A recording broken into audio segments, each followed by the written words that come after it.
আজকে তৈরি করব হচ্ছে আনারস মাখা।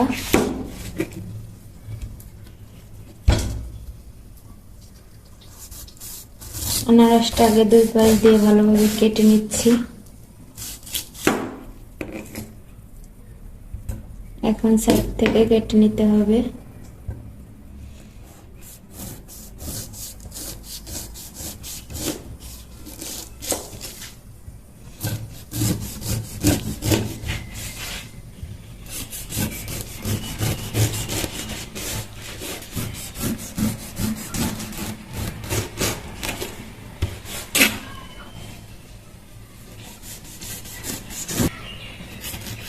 আনারসটা ছেলানো হয়ে গেছে।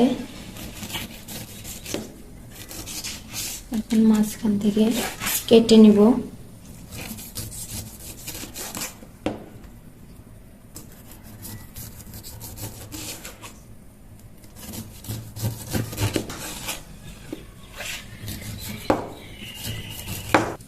এখন মাঝখান থেকে কেটে নিব।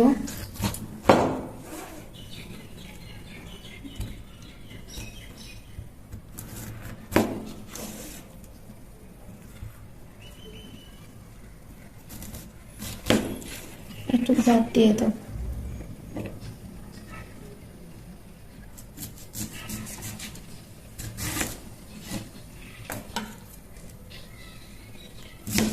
ছোট ছোট করে পিস পিস করে কেটে নিতে হবে। এটাতে রাখো।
রমজান মাসে আনারস খুব উপকারী শরীরের জন্য।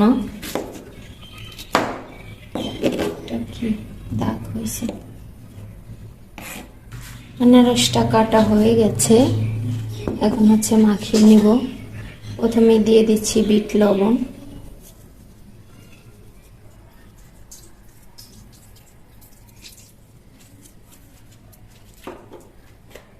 এরপর দিয়ে দিচ্ছি সরিষা বাটা।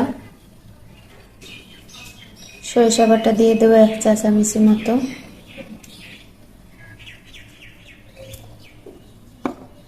এরপর দিয়ে দেব কাঁচামরিচ কুচি। কাঁচামরিচ কুচি দিয়ে ভালোভাবে মেখে নিব হাত দিয়ে।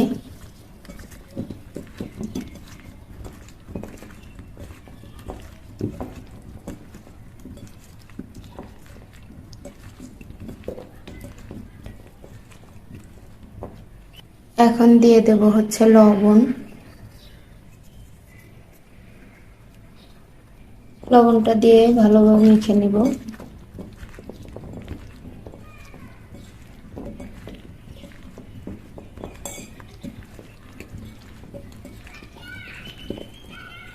মাখানো শেষ। এই আনারস মাখাটা সরিষা বাটা দেওয়ার কারণে খেতে খুবই ভালো লাগে। যারা হচ্ছে দোকানে বিক্রি করে তারা এইভাবেই বিক্রি করে, এভাবে মাখিয়ে। আল্লাহ হাফেজ।